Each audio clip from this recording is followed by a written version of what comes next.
Amis du monde ou ennemis de Dieu. Bien aimé, la Bible dit dans Jacques chapitre 4 verset 4, il dit: adultères que vous êtes, ne savez-vous pas que l'amour du monde est inimitié contre Dieu, que celui qui veut être ami du monde sera ennemi de Dieu. Bien aimé frères et sœurs, être chrétien, c'est se fixer des limites pour plaire à Dieu. Être chrétien, ça se donne des limites. Si tu veux plaire à Dieu, il y a des choses auxquelles tu feras beaucoup attention. Si tu veux être agréable devant Dieu, il y a des choses dans lesquelles tu ne peux pas mettre ta vie, parce que la Bible dit que celui qui est en Christ est devenu une nouvelle créature. Une nouvelle créature, c'est pas modification, mais devenu. Ça veut dire que tu as changé en toi, sur toi, partout. Il y a eu un changement radical. Alors, il y a des choses auxquelles tu dois faire attention, même si la vieille nature t'appelle. Payer maillot 10 000, 50 000, 20 000, 30 000, mais qui n'arrive pas à faire offrande 5 000, qui ne paye même pas sa dîme. Sa conversion est douteuse. Un chrétien qui est capable de crier dans la rue: on a gagné, on est les meilleurs, on est fort, mais incapable de prêcher Jésus dans la rue, je dis ta conversion là est douteuse. C'est pas trop sûr que tu as converti. Parce qu'un vrai fils de Dieu a le pouvoir de fardeau des âmes. Un vrai fils de Dieu aura honte de faire certaines choses pour le monde, mais en ce qui concerne Dieu, il sera fier, il aura la fierté. Je suis Clément Conan, d'abord chrétien, ensuite je suis ivoirien. Oui, pour le royaume d'abord, ensuite pour la terre. C'est ça, Clément Conan.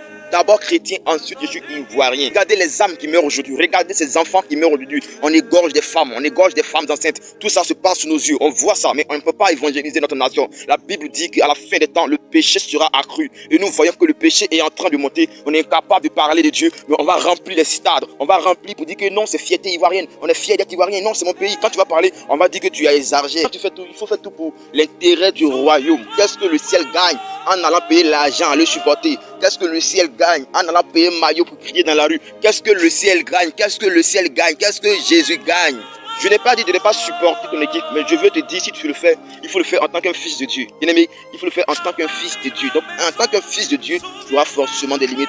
Il y a des choses, des mots, des paroles que tu ne diras pas. Il y a des choses que tu ne feras pas parce que Christ en toi t'empêche de faire certaines choses. Dans les derniers temps, les gens vont aimer le plaisir plus que Dieu. Les gens aimeront le plaisir plus que Dieu. Et aujourd'hui, c'est ça que nous voyons aujourd'hui. Tu es capable de payer l'argent pour aller sur un match. Tu es capable d'aller recharger Canal parce que tu dois suivre le match de Côte d'Ivoire. Mais venir à l'église, là, tu ne peux pas faire ça. Venir donner gratuitement ta vie à Jésus, là, ça, là, c'est encore dur pour toi. Tu ne peux pas faire. Quand on parle de foot, tu allumes ta télé à l'heure pour regarder ballon, mais tu viens au culte en retard. Tu aimes le plaisir plus que Dieu. Tu es ami du monde. À cette coupe, bien aimé, on a vu les plaisantins et on a vu les fils de Dieu. Et chrétiens d'aujourd'hui, on est prêt à défendre notre pays, on est prêt à défendre nos autorités, on est prêt à défendre nos stades, notre peuple, mais on n'est pas prêt à défendre notre Dieu. On n'est pas prêt à défendre le nom de Jésus-Christ. De partout, on insulte Jésus. De partout, on parle mal de Jésus-Christ. On ferme la bouche et puis on passe. Mais quand on vient parler mal de ton pays, tu te lèves, tu fais direct, tu te lèves, tu fais vidéo. Pourtant, tu dis que tu es enfant de Dieu. Ta conversion est vraiment douteuse.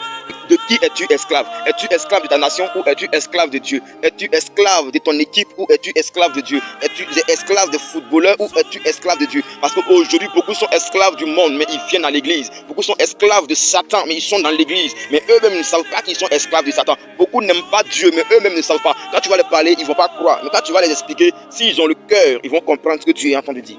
N'aimez point le monde, ni les choses qui sont dans le monde. Quand on te dit ça, tu dis, est-ce que toi-même, tu n'es pas sur Facebook? Ah bon, tu sais raisonner, tu sais murmurer.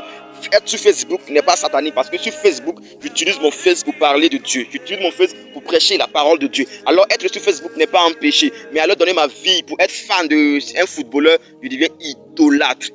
Pour moi, quand un chrétien va au stade, son premier objectif, c'est d'évangéliser avant de suivre le match.